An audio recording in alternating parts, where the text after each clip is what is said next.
friends, welcome to today's Samayal. Today's Samayal இன்னைக்கு நம்ம Diwali Special laddu ரொம்ப குயிக்கா ரொம்ப சுலபமா அதே சமயத்துல ரொம்ப டேஸ்டியா எப்படி செய்யலாம்னு பார்க்க போறோம். அப்புறம் நான் இன்னைக்கு கொஞ்சமா 300 கிராம் மாவுல எப்படி லட்டு செய்யலாம்னு காட்ட போறேன். உங்களுக்கு அதிகமான குவாண்டிட்டில அதாவது 1 கிலோ அளவுக்கு நீங்க செய்யணும் விருப்பப்பட்டீங்கன்னா அதனுடைய அளவுகள் வந்து இந்த வீடியோக்கு கீழ இருக்கக்கூடிய டிஸ்கிரிப்ஷன் பாக்ஸ்ல கொடுத்திருக்கேன். வேணும்னா நீங்க செக் பண்ணிக்கங்க. இப்போ இதை எப்படி செய்யறதுன்னு பார்க்க ஆரம்பிச்சலாம். ஒரு பவுல்ல 1 கப் அளவுக்கு அதாவது 300 கிராம் அளவுக்கு கடலை மாவு சேர்க்கிறேன். இப்போ அந்த கடலை மாவுக்கு நடுவில் ஒரு சின்ன ஹோல் மாதிரி போட்டுட்டு இப்போ அந்த பள்ளத்தில் கொஞ்சமாக தண்ணி சேர்த்துட்டு நடுப்பக்கத்துலேருந்து வந்து அதாவது உள்பக்கமாகவே கலந்து விடுங்க. எடுத்தோடனே அதிகமாக தண்ணி விட்டுட்டு கலந்துட்டீங்க அப்படின்னா மாவு வந்து கெட்டிப்பட்டுரும். அப்போ கரைக்கிறதுக்கு நம்மளுக்கு வந்து சௌரியப்படாது. அதனால் கொஞ்சமாக தண்ணி சேர்த்துட்டு நல்ல ஒரு ஸ்மூத் பேஸ்ட்டாக கொண்டு வந்துட்டு அதுக்கப்புறம் தேவைக்கேற்ப தண்ணி கலந்துக்குங்க. அந்த மாதிரி கலக்கும்போது தான் உங்களுக்கு வந்து மாவு கொஞ்சம் கூட கெட்டிப்படாமல் நல்லாயிருக்கும். இப்போ மாவை இந்த பதத்துக்கு வந்து கரைச்சி கொண்டு வந்துருங்க. இப்போ மாவு ரெடி ஆயிடுச்சு. இது ஒரு பக்கம் இருக்கட்டும். இன்னைக்கு நம்ம குயிக்காக எப்படி செய்யறதா மெயினாக பார்க்குறோம். அதனால அடுத்ததான் நம்ம சக்கரை பாகு ரெடி பண்ணிக்கலாம். ஒரு பேனில் 1 கப் அளவுக்கு சக்கரை சேர்க்குறேன். அதாவது எந்த கப்பால் நீங்கள் மாவு அளக்குறீங்களோ அதே கப்பால் சக்கரை எடுத்துக்குங்க. அடுத்ததாக ஒரு 1.25 கப் அளவுக்கு தண்ணி சேர்த்துக்குங்க. எந்த கப்பால் சக்கரை அளந்தனோ அதே கப்பாலே நான் 1.25 கப் அளவுக்கு தண்ணி சேர்த்துருக்கேன். இப்போ இதை மீடியம் ஃப்ளேமில் வச்சுருங்க. நிதானமாக வந்து இது கொதிக்கட்டும். அடுத்ததாக இன்னொரு ஸ்டவ்வில் எண்ணெய் சட்டி வச்சுருக்கேன். இது நான் மாவு கரைக்கும் போதே வந்து எண்ணெய் சட்டி வச்சுட்டேன். மீடியம் ஃப்ளேமில் வச்சுருக்கேன். மீடியம் ஹாட்டில் இப்போ எண்ணெய் இருக்குது. இது இப்போ ஒரு ஜல்லிக்கரண்டி யூஸ் பண்ணி மாவை நம்ம விட்டுக்கலாம். டைமிங் நான் கட் பண்ணவே இல்லை. ஏன்னா பூந்தி எப்பயுமே வந்து பார்த்திங்கன்னா ரொம்ப நேரம் விட்டிங்க அப்படின்னா மொறுமொறுப்பு தட்டிடும், லட்டு வந்து ஹார்ட் ஆகிடும். அதனால டைமிங் வந்து நான் கரெக்டாக கட் பண்ணாமல் போட்டிருக்கேன் இந்த இடத்துல மட்டும். ஸோ எந்த டைமில் நான் ஸ்டார்ட் பண்ணுறேன் எந்த டைமில் முடிக்கிறேன்றதை நீங்கள் நோட் பண்ணிக்கிட்டிங்கன்னா உங்களுக்கு லட்டு செய்யறதுக்கு ரொம்ப சுலபமாக இருக்கும். இந்த மாதிரி மாவு விட்டுட்டு பூந்தி வந்து பொரிஞ்சு வந்து கரெக்டாக பார்த்தீங்கன்னா உங்களுக்கு 1 நிமிஷத்துக்கு மேலே எடுத்துக்காது. உடனே எடுத்துருங்க. எடுக்கும்போது பார்த்தீங்கன்னா கொஞ்சம் பாதி வேகாத மாதிரி தான் இருக்கும். ஆனால் அதுதான் சூப்பரான கரெக்டான பதம் உங்களுக்கு. அதாவது கொஞ்சம் நமர் தட்டின மாதிரி இருக்கும், கொஞ்சம் நமுத்து போன மாதிரி தான் இருக்கும். இப்போ இதை நம்ம எடுத்து வேற ஒரு பிளேட்டுக்கு மாற்றிடலாம்.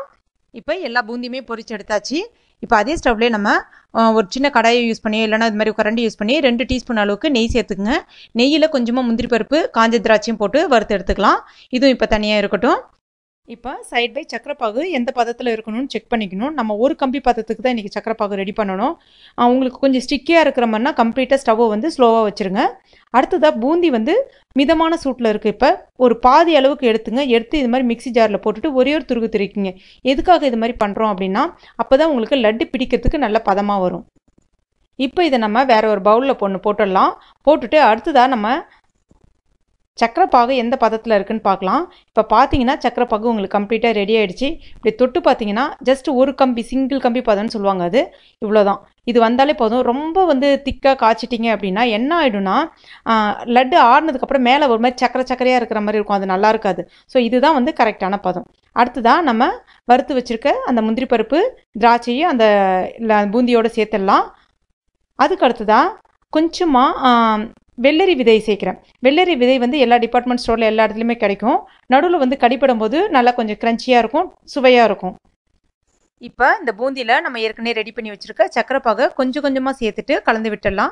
எதுக்காக இந்த மாதிரி பண்ணுறேன்னா அதாவது பூந்தியை வந்து நேரடியாக பேனில் போட்டுட்டு கலந்து விடாமல் இந்த மாதிரி எதுக்காக பண்ணுறேன்னா சப்போஸ் நம்ம கொஞ்சம் அளவுகள் மாறி சக்கரைப்பாகு நிறைய ஆயிடுச்சு அப்படின்னா பூந்தி வந்து பிடிக்கிறதுக்கு வாட்டம் வராது.